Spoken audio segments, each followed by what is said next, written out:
Ligon yun, ligon kayo. Marag si Hub ba? Si Hub, kung atong tan-awon, limas ang iyang tibuok, kaning kahayupan, kaptangan tanan nangawala, apil pa ang iyang mga anak nga magwapo, gwapa, ikson, nalimas tanan, napay asawa nga, Hub, padayon pa ba ka sa pag-alaga sa iyong biyaya? Ikson si Hub, wala matarog, grabe nga kaligon, bisan pa ang mga ulod nga mga hulog ngadto sa yuta, ingon niya, balik, kay diri ka nabuhi, diri ka magpakamatay. Wow! Grabe nga kaligon mga kiigsunan ni Hub. Ilang taon nato sa makadyot igsuon. Kinsa ni? Si Abraham. Ato ta kang Abraham igsuon. Gisaanan baya sila nga mga anak, di ba? Pero usahay ang tao mga kiigsunan natay dinalian bitaw nga desisyon. Si Abraham atong higayuna giingnan sa asawa nga murag dili man siguro matuman ang saad. Kung sa bakay pangalan nilang duha, Abraham. Murag dili man siguro usa ba ka? Di ko lang nabaya ko. Pero ngay plano mga kaigsunan sa magtihayon niya, dulgi na lang atong katapang. Tanaw na kun, wa makahulat mga kaigsunan. Ing anak usahay ta, di ta makahulat. Una mga kaigsunan, sa atong pagpadayon ug naatay mga pag-ampo nga dawa gitubag, padayon lang yun ta sa pagpangayo. Padayon ta sa pag-alagad. Dili ta magkaluya igsoon. Murag si Noe igsoon. Nga bisan pag duhan aupat na lang sila. Ning abot na 70 years sa pagpanday pero wala gyud maluya. Giingnan pa siya sa mga tao. Uy, si Noe naango ang nalisuan. Naango na. Asa naghimo barko? Tuwa sa bukid sa mountain sa Harara. Pagka saan si Noe? Murag nagtao. Mangyod ni si Noe.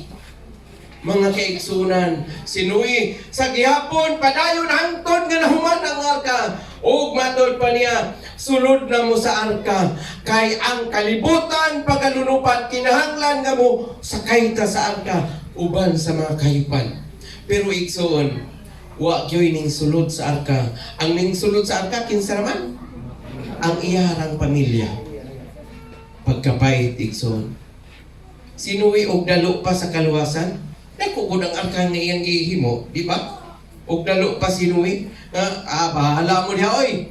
Pero ning wali pa siya gihapon sa katapusan, nasulod na mo sa arka. Nakita sa mga tao nga ang mga langgam, ang mga hayop, napadulong sa arka. Mintan na sila, nilagat na ilang mata. Ay, posible yan naman ito. Naata sa pinakatuptop kaayo nga bukid. Atong hinumduman mga kiigsunan, katong bagyo karon nga nalagi. Duha ka andana nga mga balay, pero kung sa may nahimo, ang uban, mga atop na lang ang nakitaan. Grabe nga, kung saan grabe nga lunok igsoon. Wa na gyud na dala sa flood control, ha? Mauna ka, grabe ang mga tao. Pagkaluoy, ilang mga hayop, mga sakyanan, tanan, igsoon, nga anod, nga daot igsoon. Si Noe, na nagpadayon sa wali, wala nagi panumbaling sa mga tao. Grabe. Ang giingon din sa balaan nga kasulatan, busa mga hinigugma ko, mga igsoon, kinahanglan magpakaligon kamo, dili matarog sa kanunay magpadagayaon sa buluhaton. Mauni ang ako ang gihans apan kang Noe igsoon. Grabe ka determinado sa iyang pag-alagad. Muna mga kiigsunan, kaning ato ang ikaduhang punto dinhi nga magpadagayaon sa buluhaton sa Ginoo. Padayon lang yun ta igsoon. Kaning atong kerdrop, ato ning palambuon, maningkamot ta igsoon nga naatay isa ka semana nga magkuang yun sa bukid aron padayon sa pagbuhat sa ato nga simbahan. Katapusan ng mga kaigsunan nga puntos, ang inyong pagpangabudlay dili makawang. Ni ano ta sa katapusan, igsoon? Usa ka minero, si Brother Buyet, hilero kayo ni sa pagkaminero. Ay dugay-dugay ni siya naggalot, nagkuan sa Bulawan. Brother Pedreso, Brother Rumi, na ako po, mga brother Sikoy, naka-appeal po ni siguro sa pagpamulawan. Pero tinglisura, igsoon sa akong nagihan, kanang sa putsoy nga tunnel, ni sulod may mo, nag-horror na ang tunnel. Unya pag-abot na mo sa sulod, walay hangin. Pagkapait yun, igsoon, ibunal alang 22 na maso, o 17 nga maso. Pagkahangak naman yun, pero tinglisura. Ang kaning maong minero, igsoon, butang na to mga 50 na kasit ang iyang down, pa-down. Anong 50 igsoon dili na ba na basta-basta. Mura na naglayog o pinakataas pa na sa lubi. Igsoon nahulot na ang iyang unsa ni? Nahulot na ang panudlanan sa iyang panimalay. Tanan kwarta na. Kuan na kay ang walay kuha igsoon ang iyang kuan unsa ni tunnel. Ngayon kapag kabay, mubalik sa balay, mingon ng asawa, dong, ano narutay ka palit o bugas? Pero palitan na sa atong kuhan ba? Usay, kaisa na lang gali kung kaon din sa balay. Ako po dito day, usay kaisa na kung kaon yun. Usay, tinapay na akong balunong dito sa ilang sa tunnel. Para lang, padayon lang kita aniday. Kay basig sa ilalom na na'y Bulawan. Igsoon. Ning abot ang isa ka tuig niya iyang pag-abanti, turot na gyud ang iyang pailog. Moto makigsunan nakadesisyon siya.